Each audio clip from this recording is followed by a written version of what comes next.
Boom,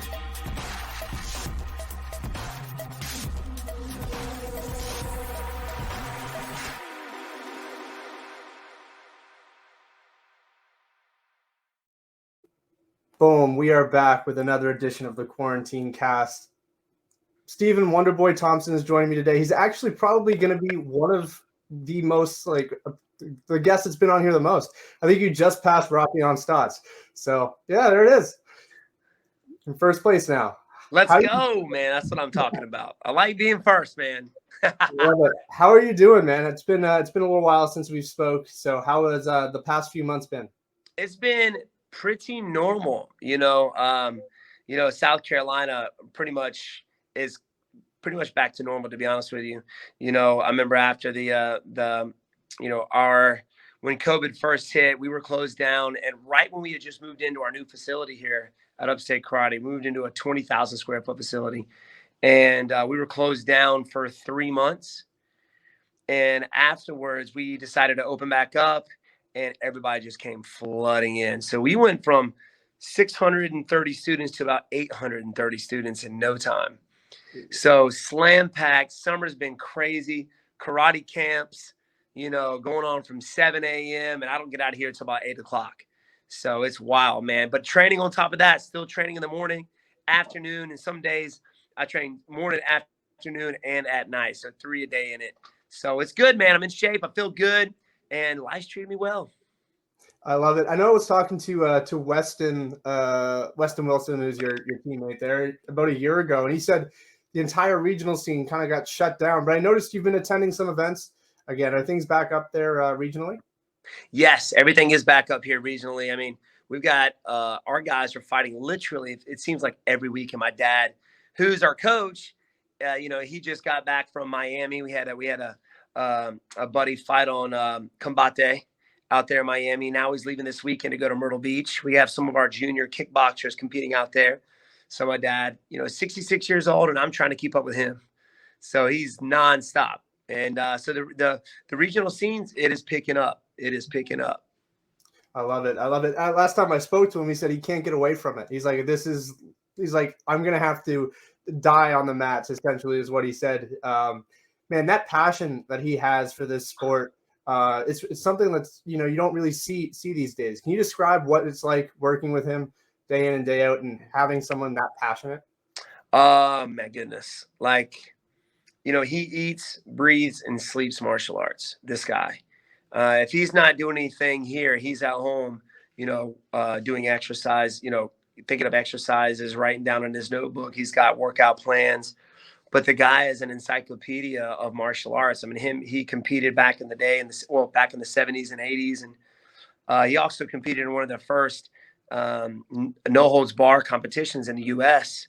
And he got his blue belt in 1993 under Hoist Gracie. So that was back when karate, back when they still had the UFC was still, not in the mixed martial arts. It was style versus style. And my dad has always been very innovative in that, trying to bring other martial arts into our karate program. So the guy, man, he doesn't slow down. Like he said, he's going to die on the mat. It's ridiculous. It's funny because, we have a lot of guys coming from California who are moving down here because California is still shut down and, politics stuff there, but they're moving down here, a lot of fighters. And, they talk about how they needed somebody like him. He doesn't joke around when it comes to training, and he's the type of guy. If you're late, if you're 3 minutes late, you're pushing the sled for 3 minutes. You're 5 minutes late, you're pushing the sled for 5 minutes. You show up on time if you're a professional. So he makes them work, but we love him for it. I want to talk about your last performance. We hadn't spoke since that fight with Gilbert Burns. Obviously, it didn't go the way you wanted it to go. How do you assess your performance, and what do you think went wrong in that fight? Well, what went wrong was me thinking that he wasn't going to just rely on the takedown. I knew he was going to try and get me down, but I didn't know once he got me down there, he was just going to lay on me. It's very hard to fight somebody that doesn't want to fight.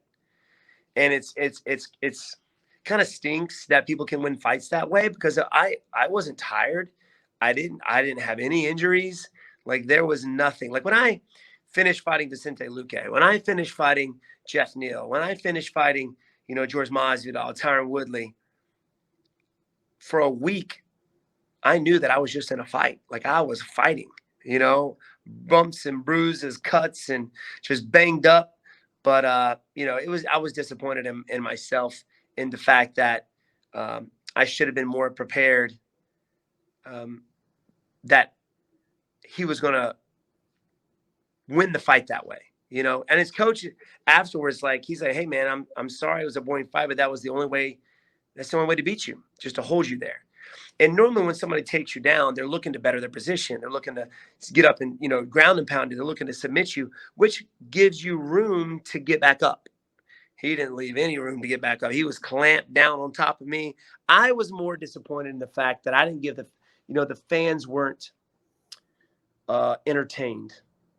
I want to step out there. Yeah, I want to be as one of the best fighters out there, but I want to be entertaining as well. I want to give the fans something to remember. And with a fight like that, it's very difficult to do so. So now that I've had a guy that I faced that, hey, he want to fight that way, I'm more prepared for somebody to do that in the future.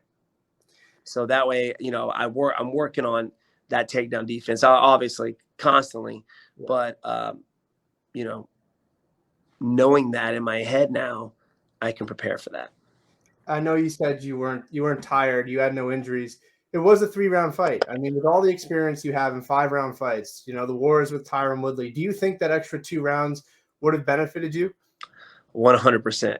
100%. Closer to the, late second round and into the third round, I was starting to land strikes. He was starting to fatigue just because he was holding on so tight when we got on the ground. He started to fatigue, and, his shots were slowing down. Give me another 2 rounds, I would have finished him. For sure, I would have finished him. I want to talk about this now, because last time we talked, you were like, I wouldn't say you were hinting at it, but you said, like, I want one more run. I want one more run. Like, let me go and have this run. Obviously, this loss is a little bit of a setback. At this stage in your career, is it about, the big names, like the paydays, or is it just, I still want that last run? I still want the last run, man. I really do. Me being a warrior, I'm looking to be the best. I want the title, but I know that there will be a setback, but there's still opportunities here. You got the big title fight coming up, Kamaru Usman and Colby Covington. Like, Kamaru Usman and he goes out there and beats Colby. Like, who's next for this guy? Yeah, you got Leon Edwards, who's fought him before, but still, who else after that? You got Vicente Luque coming up, who's already fought him. So, I'm still ranked number 5, and I've faced a lot of these guys who are up here with me at this point. And so it's obviously a string of luck to hopefully get a high ranking guy. But, I'm still, in my mind, I'm still going for the title. Of course, if I get a big name, hey, that's a bonus. If I get a big name, that's a bonus. So for my psyche, to be able to train as hard as I need to be at the top of the game, I fight. Obviously I want to win, but for me to be the best Stephen Thompson, the best person mentally and physically that I can be, I feel like I need to compete at this point while I'm young enough, to make it to that next level. Right. Yeah. I can get good at sparring my partners here, but I want to be the best guy. I want to see how far I can push myself, how far I can make myself better, before you kind of see the age do this and make you kind of go downhill. Of course, that's all in your head too, I think. So I'm still going for it, man. Speaking of Usman, I mean, I'm sure as a fan of the sport, you just want to see a good fight. And if it's Colby, if it's Kamaru, but does a part of you wish that Usman wins? Because it's like, if Usman cleans out the division, then he's going to have to start looking for new challenges. Whereas if it's Colby or if it's Leon, there's still a whole division that they haven't fought yet. So do you find yourself rooting for Kamaru? I think so. I think, obviously I do think Kamaru is going to win. Yeah. Colby Covington has given him his toughest fight, I think, today, but Usman has been on a grind. Like, he's just knocked out one of the best strikers in the division, George Masvidal. And the guy's getting better with his striking, man. He knocked out Gilbert Burns with a jab. I mean, what has Colby got? And the last time he's fought, I think it was Tyron Woodley. So it's been a while since you've seen him out there. I'm not saying you couldn't make any changes, but you see the improvement Usman is putting in. So I think Usman could win it, and I think Usman is a great champion. I really do. I think he's a good guy, family man, he works hard, and I would like to see him win. And it would be better for myself if he does. I love it. I want to speak about a couple other names that you mentioned to me last time as well. Nick and Nate Diaz. I mean, Nick just came back. He looked good against Robbie Lawler, I thought. Obviously, the ring rust and time away and the other issues that he was having outside of the sport. How did you think Nick looked? And are those two options still something you'd be open to? Nate, for sure. Nick, I don't know. I mean, yeah, he looked pretty good after being out for 6 years or something like that, 5 years. Yeah. But, it's not the same Nick. It's not the same guy. Yeah, he looked great, but still, like the way he was moving around the cage, it looked like he was 50 years old, kind of, Yeah. The way he was running. And obviously, I don't know where he's at mentally, but the post-fight interview always kind of had me scratching my head a little bit, So, like, he wasn't really sure how he got to that point. Like, why am I even in here right now? My management, he was talking about his management, not knowing why he was in this fight. And I was like, wait, what's going on? So, but, Nate Diaz would be a good one. Robbie Lawler, I mean, he's a former champion. It would be an honor to be able to step out there with any of those guys. So, yeah, man, there's still names I would love to face off against in the octagon for sure. So the number doesn't necessarily matter, so to speak. Obviously, you probably aren't going to fight like a lesser name at number 15, but Robbie Lawler, a former champion, Nate Diaz, those names still excite you, even though there's no number next to their name. Oh, 100%. I mean, especially Nate. I mean, Nate just got beat by Leon Edwards, but nobody remembers Leon Edwards. All they were talking about was how Leon Edwards almost got knocked out by Nick Diaz, So he still can just bring people to the, get fans to want to tune into his fights. He's still a big name. So that would be a good fight for sure. Yeah, I was saying this actually after the Nate fight. I was like, he's probably the only person in all of sports who can lose 50 fights and still win. Like he won that fight in the eyes of so many people. He popularity, he still won it. It's crazy, man. Like, he's so, and it's the way what's cool is that how real he is. Like, what you see in the cage is how he is. Outside of, there's no, bull crap, and there's no blowing smoke with those guys. They are who they are, and that's what everybody respects, I think, about him. He's a warrior, man. He's a Viking. Like, this dude is ready. He's out for war, and that's what everybody likes about him. And how a guy like that can say, it's co-main event, let's make it a 5-round fight, and the UFC gives it to him. It's crazy. Yeah, it's insane how I guess I'd say he has a little bit of power, but it's crazy the influence that both Nate, they have. Like, they're not Conor, but yet they still have the ability to kind of dictate how they fight. Yeah. If you're bringing views and money to the UFC, you got some pretty big pull there, and those guys make it happen. They get it done, man. I don't want to read too much into captions and too much into tweets, but I did notice you posted something on Instagram, and I'll read exactly what it says here. It says, itching to get back in there, ... soon. I don't want to read too much into it, but how soon would you like to get back into the octagon? As of right now, there's not really anybody that's, as of yet really makes sense. I mean, I was pushing for a Leon fight. I was pushing for Masvidal fight because we both just came off of a loss. He got win by, he lost, getting knocked out, and I lost to Gilbert Burns. I figured that would be another good one to be in that first in MF, but he doesn't want it. And anybody below that just really is not doing it for me, and I've been in the game long enough that I feel like hopefully we can make an exciting fight happen. If that's not somebody ranked above me, or give me a name. So I don't know, man. I might wait till see what happens in November. course, you got I think possibly Masvidal and Leon Edwards going to be facing each other. I know I've seen some info out there that fight's going to happen. That fight should happen. Now, honestly, there's beef there. You know, I mean, I think as of right now, Masvidal is 1-0. Hit him with that 3-piece in a soda backstage. I think he's one up Leon Edwards at this point. So Leon's got to get him back. But you know, see how the division goes after this title fight. Does Kamaru Usman retain the title? Does Colby Covington beat him for the new champion and will seat me and see where other fighters are moving up? So we'll see, man. We'll see. Hopefully soon.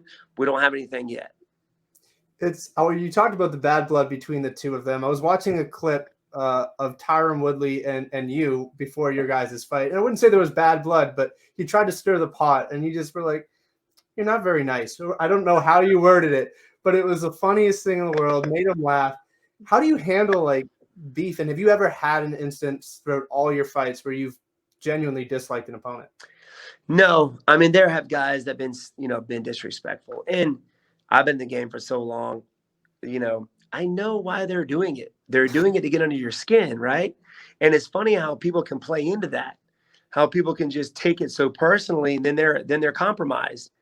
You're compromised before you even step out there, which makes those guys like Muhammad Ali, you know, those guys like Chael Sonnen and even Conor McGregor, they win the fight before they even step out there. So how I beat it, like I did with Tyron, I beat him with niceness, man. I put a smile on their face. He said something, I don't remember what it was, and I was like, why you got to be so mean? And he just started cracking up, you know.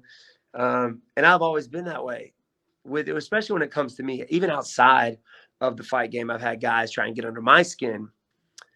And I think the only time I really have gotten upset is when people mess with my family or my friends. You know what I'm saying? When I'm there, then I step in because I know I feel responsible. Like I feel like I should do something because, you know, I can fight. You know what I mean?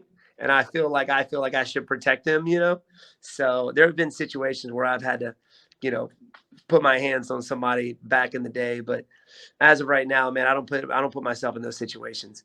There was a guy I fought in World Combat League. They called him the Joker, and I think I put it on my YouTube channel. Fighting the most cockiest guy I've ever met, and it was so good because the guy was talking so much trash. He was calling me Wonder Bread, Wonder Bra. Before the fight, he even brought a news crew in my locker room to try and, you know, mess me up with my focus. And he was talking so much trash, and I ended up knocking him out. I think I affected him more than he affected me because he couldn't get under my skin. So I think that affected him, and I ended up knocking him out. It was so awesome. I love it, man. It's very, very rare that you get people that are unaffected. Eventually, they crack. You know, you saw it with Khabib and Conor. Eventually, it gets under their skin. It doesn't seem to affect you at all.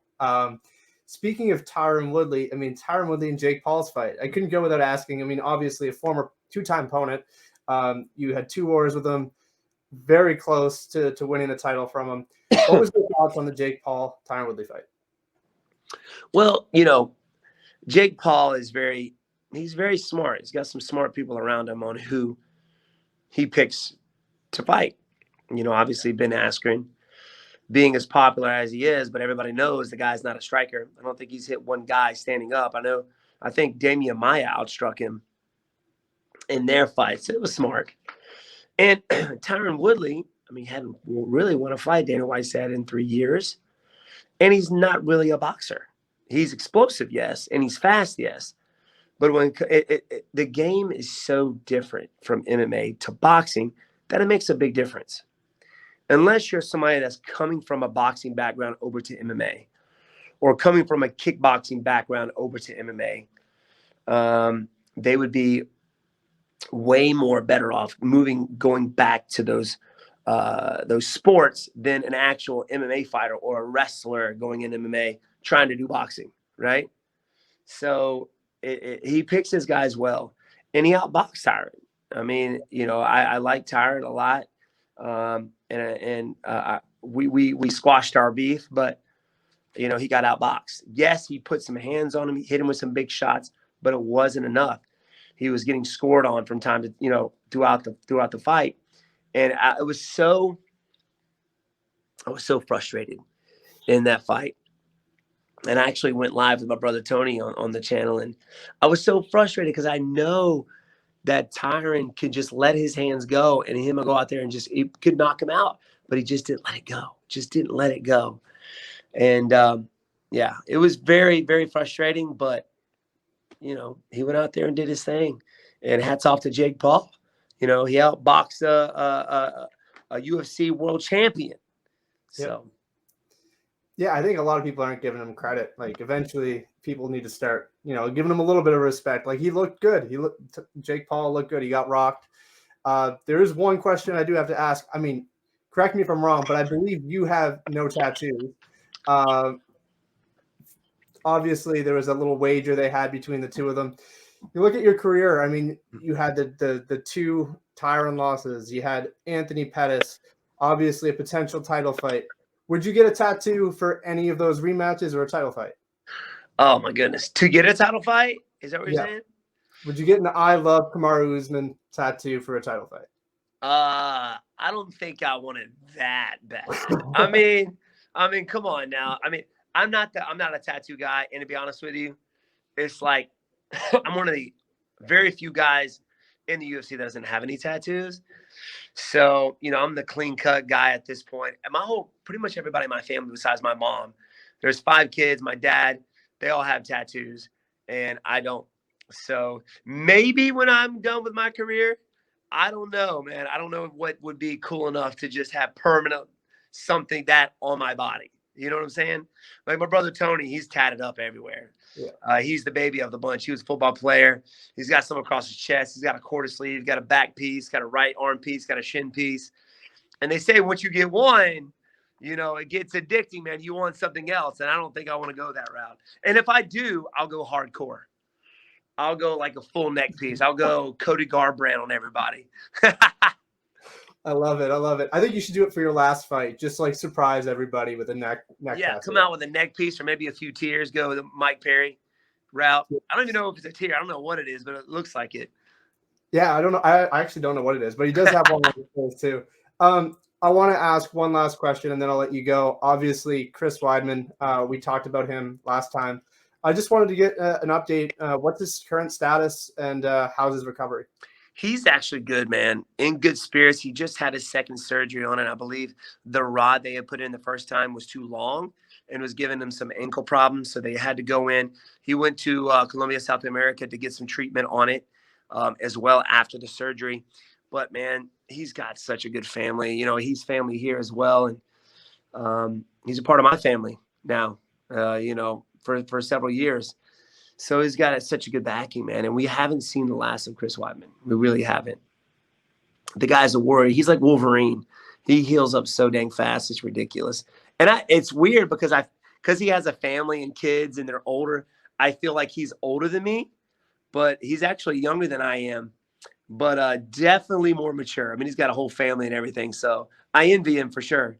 The fact that he's got that. And I want to have that until after my career, man. I'm focused on what I need. I got a small window to kind of do what I want to do with it, and then we can look at family there. But man, he's positive, bro. He's in good vibes right now, and he's ready to rock and roll. He's healing fast, and we'll see him back out there for sure.